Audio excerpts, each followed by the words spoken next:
जय गुरुदेव। सत्संग का असर क्यों नहीं होता? एक शिष्य ने गुरु के पास आकर बोला, गुरुजी, हमेशा लोग प्रश्न करते हैं कि सत्संग का असर क्यों नहीं होता। मेरे मन में भी ये प्रश्न चक्कर लगा रहा है। गुरु सम्यज्ञ थे, यानी गुरु समर्थ थे। बोले, वत्स जाओ, एक घड़ा मदिरा ले आओ। शिष्य मदिरा का नाम सुनते ही अवाक रह गया। उसने सोचा, गुरु और शराब। वो सोचता ही रह गया। गुरु ने कहा, सोचते क्या हो, जाओ एक घड़ा मदिरा ले आओ।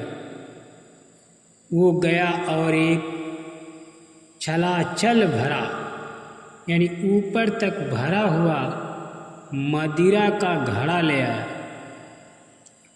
गुरु के समक्ष रखा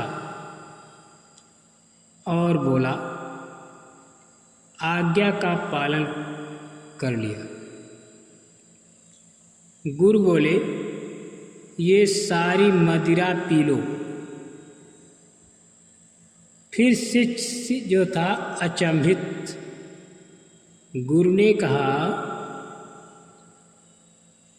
शिष्य, एक बात का ध्यान रखना,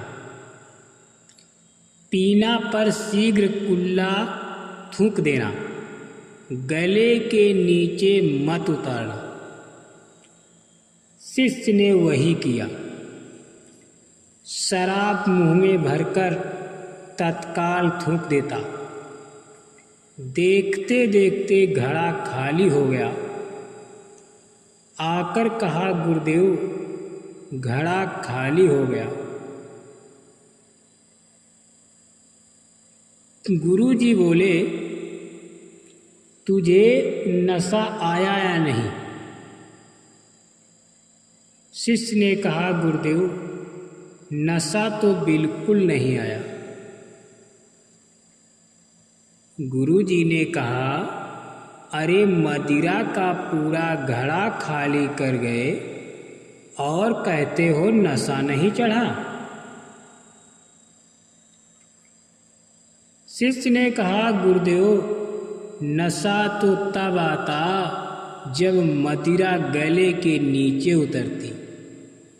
गले के नीचे तो एक बूंद भी नहीं गई, फिर नशा कैसे चढ़ता?